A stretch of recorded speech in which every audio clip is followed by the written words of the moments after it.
여러분 안녕하십니까, 진성호입니다. 이번 총선은 이 지난번 총선과는 좀 다른 기류가 감지됩니다. 일단 예상이 힘들다는 겁니다. 분명한 것은 국민의힘의 지지율은 지금 상승하고 있습니다. 민주당은 정체된 것 같습니다. 이런 가운데 지금 민주당이 비례대표제 선거 제도를 둘러싸고 내분이 일어났습니다. 거의 내전 수준입니다. 지금 민주당 164석 중 81명의 의원들이 이 비례대표와 관련해서 이재명 지도부의 반기를 들고 있습니다. 거의 절반입니다. 이런 가운데 이번에는 한겨레 경향신문이 돌아섰습니다. 사설을 통해서 이재명의 자충수라고 하면서 강력히 비판하기 시작했습니다.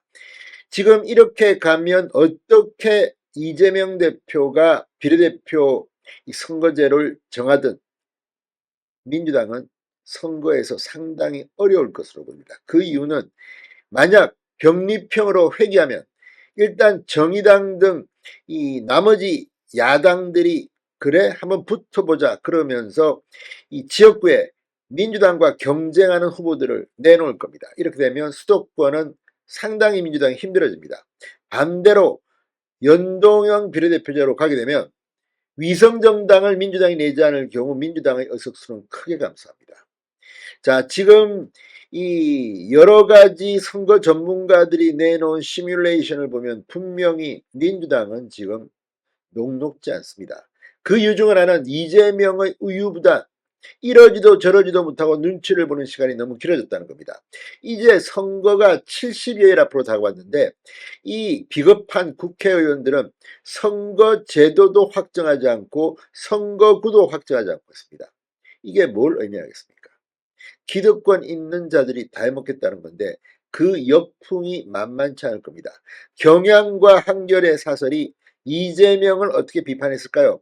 이걸 분석해보면 총선 판도가 크게 달라져서 민주당은 정말 참패를 당할지도 모르겠습니다. 진성호의 융단 폭격 시작합니다. 더불어민주당을 융단 폭격합니다. 방송에 앞서 아직 진성호 방송의 구독자가 아니신 분은 붉은색 구독 버튼 눌러주십시오. 더 좋은 방송으로 보답하겠습니다.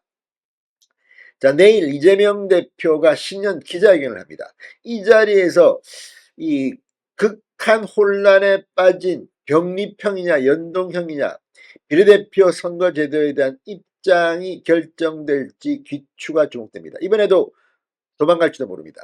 설 연휴까지 시간을 끕니까? 자, 지금 이재명 대표는 침묵하고 있는데 이재명의 오른팔 수석 최고위원입니다. 정청래 의원이 말한 것이 아마 지금까지 이재명 지도부의 뜻으로 보입니다. 정청래 최고위원은 선거는 자선사업이 아니다. 정가의 보도인 전당원 투표를 주장하는 그 이면에는 이재명의 뜻이 있다고 분석이 됩니다. 자, 병리평의 변형인 병리평 광역별 비례대표 쪽에 이 무게중심을 싣고 지금 임혁백 친명으로 평가되는 임혁백 민주당 공천관리위원장이 절충안을 이야기하고 있습니다. 이게 다 이재명은 무조건 병리평으로 가겠다, 우리가 더 먹겠다는 것으로 보입니다. 자, 그러자 김부겸 전 국무총리를 비롯해서 제야단체들, 군소정당 등이 일제히 이재명 대표와 민주당을 공격하기 시작했습니다. 만약 거부하면 결별을 최후 통첩하고 있습니다. 이런 가운데 경향신문과 한겨레가 사설을 통해 진보 성향의 매체들이 사설을 통해 이재명 대표를 압박하기 시작했습니다. 자, 경향신문은 오늘자 사설을 통해 정청래 최고위원과 임혁백 공관위원장의 주장을 명백한 대국민 약속 위반이다.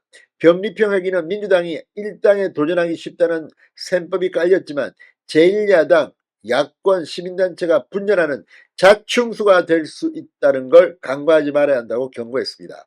민주당이 명분과 실리 사이에서 오락가락하는 동안 총선 지형은 요동치고 있다. 이 탈당과 제3지대 창당이 거대 양당을 압박하고 국민의힘은 위성정당 창당 절차에 돌입하며 당리 당략을 노골하고 있다고 지적했습니다. 이미 국민의힘은 위성정당 이 창당 절차에 돌입했습니다. 이대로 먼저 간다면 이렇게 치르는 거죠 뭐. 그럼 민주당이 위성정당을 만들 수 있을까요? 만들겠죠. 그러나 그렇게 되면 제3지대의 신당들 그리고 정의당과 같은 군소정당들과 상당히 미묘한 전쟁이 벌어질 겁니다. 자, 한겨레도 어제 사설을 통해 민주당의 선거제 간보기가 한없이 계속되고 있다. 총선 투표일이 70여일 앞으로 다가온 지금까지도 정리된 당의 입장을 밝히지 않았다. 앞서 현행 준연동형 유지 정반대인 이 병립형 회기, 위성정당이나 다름없는 비례연합 정당 참여 등을 검토한다더니 이젠 또 권역별 병합 병립형 채택을 고민 중이라고 한다. 한마디로 갈팡질팡 유권자는 안중에도 없는 이 행태라고 질타했습니다. 자, 어쨌든 간에 지금 한겨레는 이 참여연대 소속 유승민 한동대 교수의 기고문 민주당 병립형 선거제 퇴행으론 검찰 정권 침판 못한다를 통해서 이재명 대표에게 연동형 고수를 압박했습니다. 그러나 정청래 최고위원은 계속해서 민주당 의원 단톡방에 저를 비판하는 어떤 분이 정청래 의원은 자당의 승리만을 위한 거냐고 묻는다. 네, 맞다. 저는 타당의 승리를 위하여 뛰지 않는다. 민주당의 과반수 의석 압승을 위하여 최선을 다할 뿐이라고 맞받아쳤습니다. 각설하고 전당원 투표하자 그리고 결론 내자고 목소리를 높였습니다. 자, 정청래가 어쩌면 설주할지도 모릅니다. 이재명은 뒤에 숨어가지고 말도 안 하고 시간만 끌고 있습니다. 한겨레 경향 다급했나 봅니다. 이걸 보면 이번 총선 구도가 급변하고 있음을 알 수 있습니다. 지금 국민의힘은 개혁공천 아무튼 감동공천을 위해서 움직이고 있습니다. 민주당은 지금 내분이 일어서 참으로 창피한 지경에 이르렀습니다. 진성호의 융단 폭격이었습니다. 여러분 감사합니다.